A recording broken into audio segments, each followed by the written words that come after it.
Bienvenue dans le podcast du marché afro-caribéen à la rencontre de Ka, guide en Smaïtawi.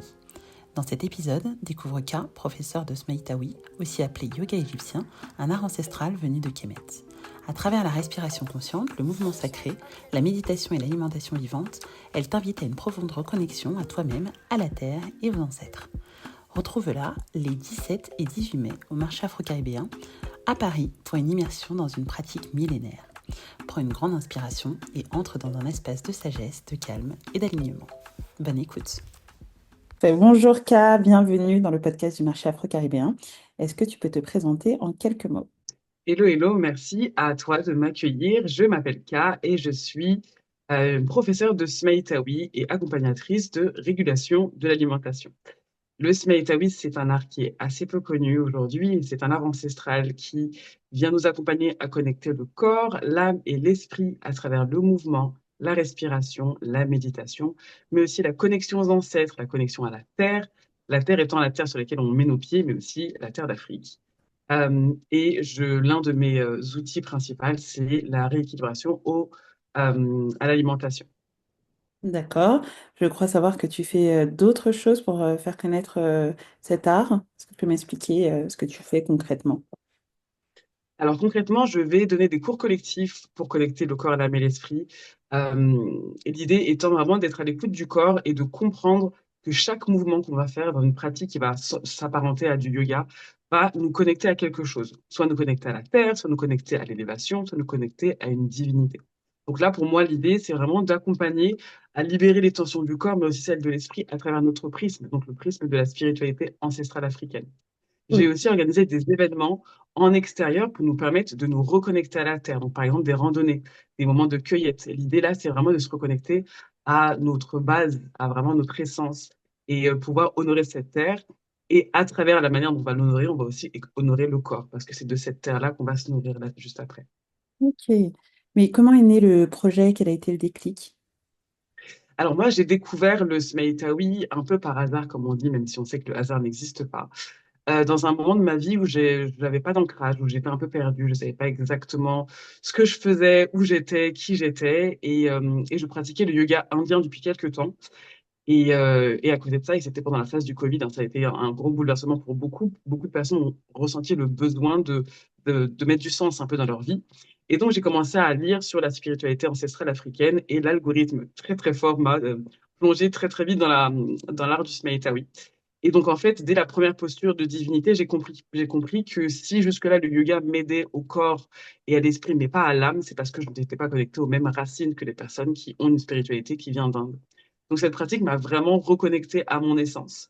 Elle m'a permis de vraiment comprendre que se nourrir, c'est pas juste manger. Se nourrir, c'est se connecter, c'est se cultiver, c'est avoir de la conscience sur ce avec quoi on se nourrit, ce qu'on voit, ce qu'on écoute, ce qu'on regarde, ce qu'on met sur sa peau, ce qu'on met dans son verre et dans son assiette.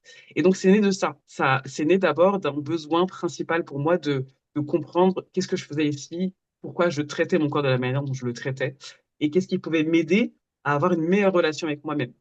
Et ensuite, quand j'ai senti les changements dans mon quotidien, que ce soit physique, hein, sur ma souplesse, ma peau, ma qualité de sommeil, mais aussi sur mon ancrage, sur ma spiritualité, je me suis rendu compte que je ne pouvais pas garder ça pour moi. Donc j'ai un peu tout quitté dans ma vie pour me dédier à la diffusion de cet art que je trouve malheureusement bien trop peu connu en Occident.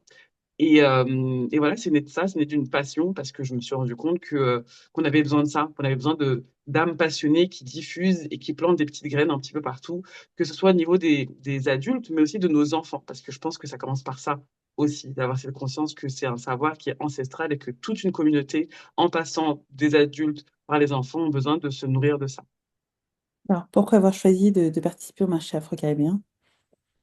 J'ai vu ce marché à plusieurs reprises. J'y suis allée il y a l'année dernière en me disant, je vois pas, je vois ma place ici. J'ai envie de pouvoir diffuser auprès de ma communauté. Je sais que c'est un marché qui est très prisé par la communauté et qu'on y parle de produits du continent d'Afro-Caraïbes. Euh, et j'ai vu que on parlait pas beaucoup de ce genre de pratique. Et je me suis rendu compte qu'encore une fois, l'idée pour moi, c'est de trouver des endroits où on peut mettre de la lumière sur cet art qui à mon sens, a vraiment vocation à accompagner à l'ancrage, à pouvoir se retrouver dans son propre corps et sentir à la maison, même quand on ne sent pas physiquement à la maison, bah, de se sentir à la maison dans son propre corps, dans son temple. Mm. Donc c'était pour moi une belle occasion que de pouvoir mettre de la lumière sur cet art, tout simplement. Alors, quel produit ou service tu vas proposer au marché? Alors, dans le marché, je vais pouvoir montrer mon oracle. Mon oracle, c'est un jeu de cartes dans lequel on va pouvoir retrouver différentes postures de Smeïtawi pour pouvoir comprendre la pratique. Pour moi, l'idée, c'était pas juste de mettre l'accent sur les postures, mais surtout sur ce à quoi venaient nous connecter ces postures. Donc, c'est vraiment une compréhension physiologique, voilà, comment est-ce qu'on se met dans la posture, mais aussi une compréhension spirituelle. Il y aura aussi un livre que j'ai écrit il y a quelques années maintenant, sur la détox, le juicing et la force vitale, qui nous accompagne à comprendre comment on peut prendre soin du corps à travers l'alimentation et tout un tas de produits ésotériques qui vont nous accompagner au nettoyage, à la purification et quelques super aliments que j'accompagnerai qui s'accompagnent justement de cette phase de détox que je propose chaque trimestre. Bon, très bien. Pourquoi les visiteurs devraient absolument passer sur le stand sur ton stand, car J'ai cette sensation qu'on est dans une ère où tout le monde a besoin de sens, tout le monde a besoin de remettre un peu de conscience, que ce soit sur son corps, sur son âme, sur son esprit. Et je sais que c'est ce que l'art du Smaïtaï m'a apporté et c'est ce que je prends plaisir aujourd'hui à diffuser. Donc, pour toutes les personnes qui ont besoin de se reconnecter à leur corps, qui ont besoin de comprendre un petit peu comment se nourrir en conscience.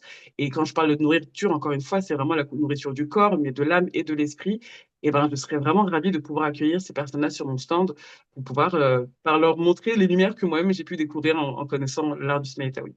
bon, très bien. Où est-ce qu'on pourra trouver Maison Orchestrale après l'événement? Alors, on peut me retrouver sur les différents réseaux, donc notamment sur Instagram, sur le compte Votre Cas, un compte, un compte sur lequel je suis assez active parce que c'est un plaisir pour moi de pouvoir diffuser par ce biais-là. On me retrouve également sur YouTube où j'ai quelques vidéos de Smeïtawi dans lesquelles, bah, du coup, l'idée pour moi, c'est de diffuser aussi cet art par ce prisme-là.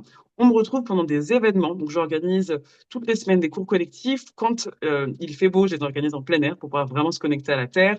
J'organise des randonnées, des cueillettes, des retraites aussi. Et donc tout ça, vous pourrez le retrouver sur mon compte Instagram via le lien Linktree qui vous mettront à disposition tous les différents événements qui ont lieu tout au long de l'année. Parfait. Merci beaucoup, Kat, d'avoir répondu aux questions. On se retrouve donc les 17 et 18 mai au 16 rue des Minimes à Paris dans le 3e pour le marché afro-caribéen. À très bientôt. À bientôt, merci à vous. Merci.